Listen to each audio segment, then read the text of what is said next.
poured the wine herself. That part still bothers me, oddly enough. Not the words she said, not even what happened after. Just that detail. She picked up the bottle of Bordeaux I had ordered, the one that cost more than most people's grocery bill for the week, and she filled her own glass like she was already the hostess of this table, my table. The dinner I had arranged, the reservation I had made 6 weeks in advance, the evening I had planned to celebrate my son turning 40. I am 67 years old. I built a small engineering firm in Hamilton, Ontario, ran it for 31 years, and sold it 4 years ago for enough money to retire comfortably and help my children without ever making them feel like they owed me anything. That was always the philosophy. Give freely. Don't keep score. Don't make your generosity a leash. It turns out that philosophy has a weakness, and I learned what it was that Saturday evening in October in a private dining room at a restaurant in downtown Toronto in front of my son's colleagues and friends. My son is 40. I will call him my son throughout this, because that is what he is to me, or was, in the way I understood that word before that night. His wife, I will call my daughter-in-law, because she married into this family 11 months ago, and I paid for the wedding, which I will get to. My daughter-in-law is 34.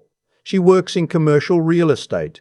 She is precise, well-dressed, and extremely good at reading a room, except, apparently, for the rooms that matter most.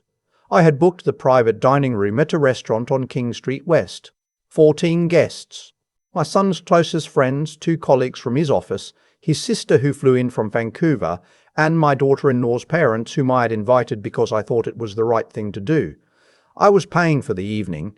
I wanted it to feel like a family occasion, not a divided one. We were halfway through the main course when it started.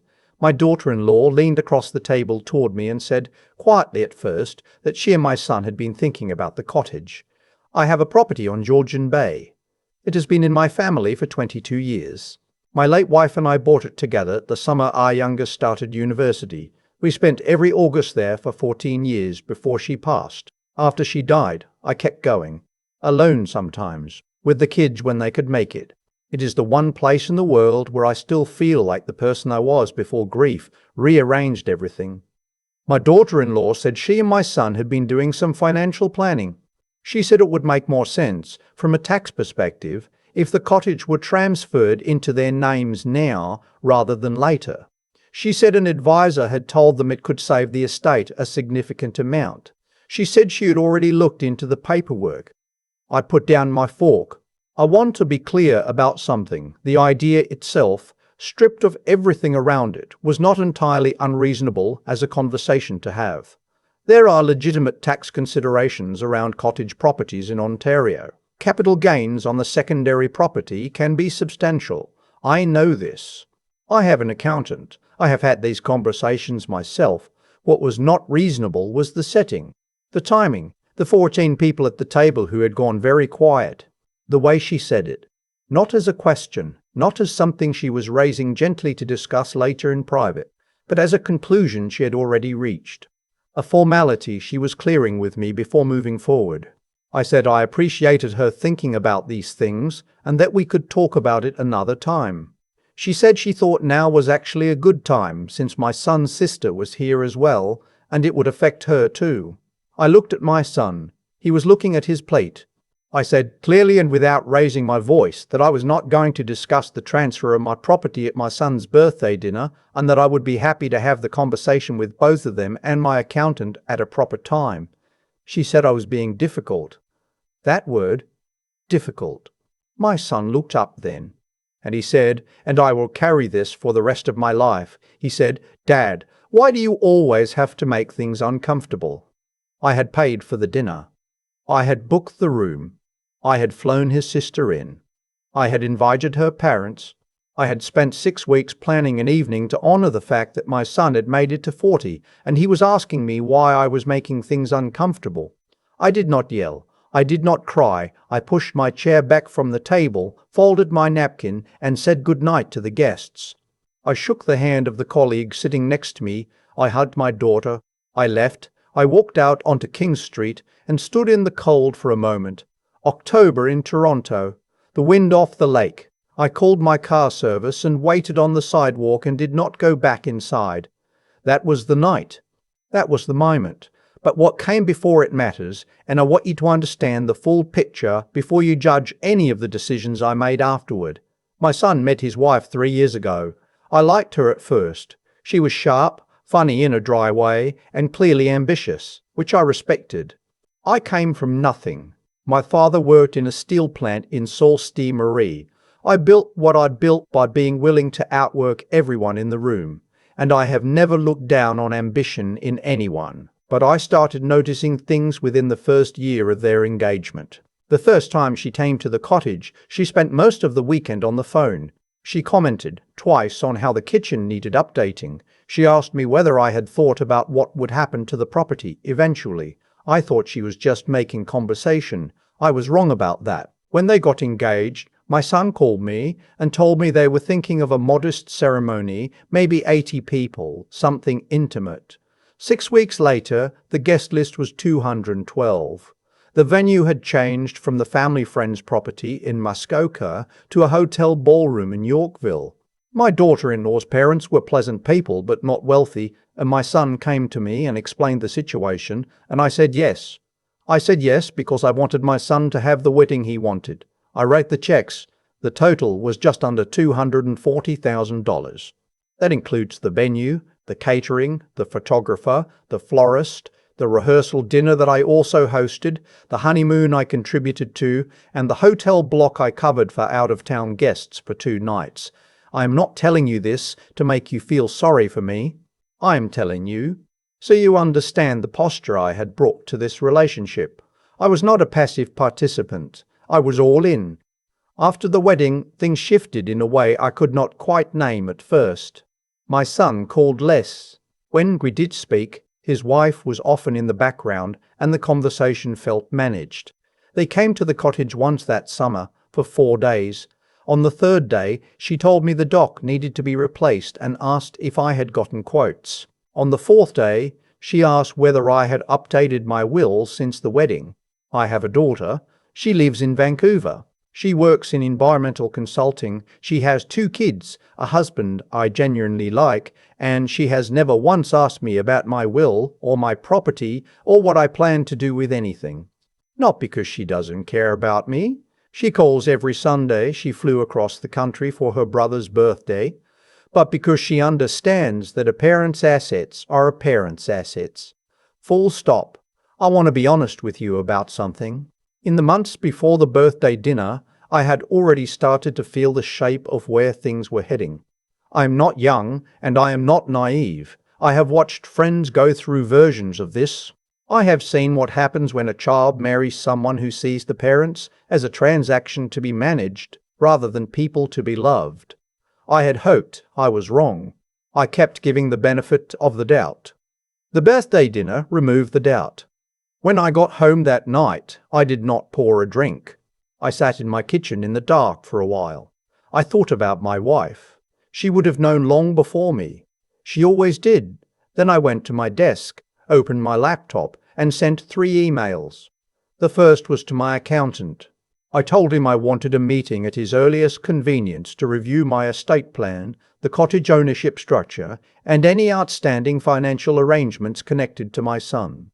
The second was to my lawyer. I told him I wanted to revisit my will. The third was to my financial advisor.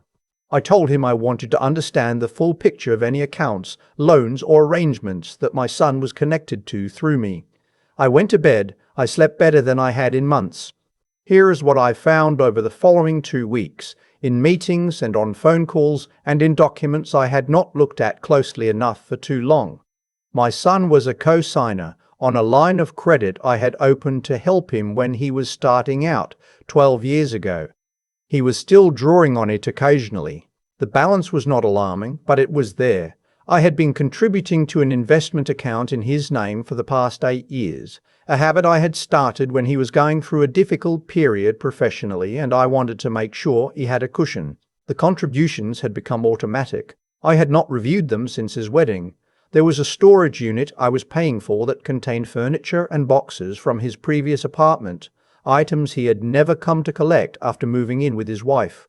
There was a phone plan. His name was on my family plan still because we had never gotten around to changing it. There was the matter of the cottage, which, I now confirmed, was entirely in my name, had no co-ownership arrangement of any kind, and was protected by the fact that I had never signed anything and had no intention of doing so. None of these things were enormous on their own, but together they painted a picture of a man who had continued parenting a child who had, at some point, stopped treating him like a father. I made the changes methodically over the course of 10 days. I ended the automatic contributions to the investment account. I sent him a formal letter through my lawyer informing him that I was removing him from the line of credit and that he had 60 days to refinance any balance under his own name. I cancelled the storage unit and arranged for the contents to be moved to a facility closer to his address. His bill, going forward, I removed him from the phone plan. I also revised my will. My daughter remains a primary beneficiary. My son is not removed entirely. I am his father, and I am not made of stone. But the proportions changed, and the cottage, specifically, is now structured in a way that ensures it cannot be contested or transferred outside of my explicit direction. My lawyer knows what to do. I did not call my son to tell him any of this. My lawyer handled the formal communications. I had nothing left to say that wouldn't come out wrong. He called me 12 days after the birthday dinner. I did not answer. He called again 2 days after that. I let it go to voicemail. He said he was sorry about how the dinner went and that he wanted to talk. He sounded, I will admit, genuinely sorry. He sounded like the boy I raised. I called him back the following afternoon. We spoke for 22 minutes. He apologized for what he said. He did not mention his wife. He did not explain her behavior or defend it. He just said he was sorry and that he didn't handle it well and that he loved me. I told him I appreciated that. I told him I loved him too. I told him I needed some time. We have not spoken since. That was 6 weeks ago. My daughter calls me every Sunday. My grandchildren in Vancouver have started leaving me voice messages on their own. Little rambling updates about school and soccer and a hamster named something I can't quite make out. I replay those messages more than I should. I do not know what happens next between my son and me. I genuinely do not. I have not slammed a door. I want to be clear about that. I have not written him off. But something shifted on that October night that I cannot simply shift back because he apologized. An apology doesn't restore the property you were trying to take. An apology doesn't erase watching your father walk out of the room you created and not saying a word. What I know is this: the cottage will be mine until I decide otherwise. The accounts are mine. The will reflects what I actually want, not what I was being maneuvered toward, and I am 67 years old, healthy enough, clear-headed enough, and have worked too hard for too long to spend whatever time I have left managing someone else's sense of entitlement. I go to the cottage in the spring. I will go alone, or perhaps my daughter and the kids will come up for a weekend. We will sit on the dock, which is structurally fine, by the way, and watch the light change over Georgian Bay, and drink coffee in the morning like we used to. That is enough. That has always been enough. I just forgot for a while that I was allowed to say so. There is something I keep coming back to, even now. It is not the dinner itself. It is not what my daughter-in-law said, or the way she said it like the answer was already settled. It is my son's silence. That is the thing that sits with me on quiet mornings when I make my coffee and look out of the yard. He knew what was right. I raised him to know. And he said nothing. I have spent a lot of time thinking about what I did wrong in those 40 years. Not in a punishing way. I am past that. But honestly, I gave freely and I gave often, and somewhere along the way I forgot that generosity without boundaries teaches the wrong lesson.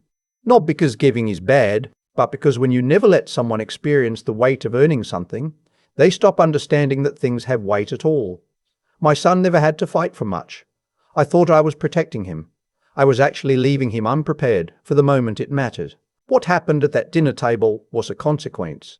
Not punishment from the universe, not fate, just the ordinary, logical result of choices made over decades. His choices, mine. Hers, hers. When you build a life on the assumption that someone else will always absorb the cost, eventually they stop absorbing it. That night, I stopped, and the whole structure showed what it was made of. What I did afterward, the calls, the meetings, the revised documents. People might read that as cold. I do not think it was. I think it was finally being honest about what the situation actually was. Protecting what I built is not cruelty. It is something closer to self-respect, which I had been quietly setting aside for years in the name of keeping the peace. There is a kind of courage that does not look like courage from the outside. It looks like a man walking out of a restaurant on a cold October night. It looks like 6 weeks of phone calls with accountants and lawyers. It looks like not answering the phone the first time your son calls. But inside, it is the hardest thing, choosing your own clarity over someone else's comfort. That took me 67 years to be willing to do. My daughter calls every Sunday. Her kids leave me voice messages about hamsters and soccer games and things I have to play back twice just to understand. That is what integrity looks like when you've actually built it into someone. She never needed me to draw a line because she never tried to cross one. She learned somehow that love and respect travel together. You cannot have one without offering the other. I do not know what my son will do with the space I have left between us. I hope he thinks. I hope he finds the part of himself that knows better, because it is in there. I have seen it, but that work is his to do now. I cannot do it for him. I have tried that, and you have heard how it ended. The cottage will be there in the spring. The dock is fine. The coffee will be good. And for the first time in a long time, everything in that place will be exactly as it should be.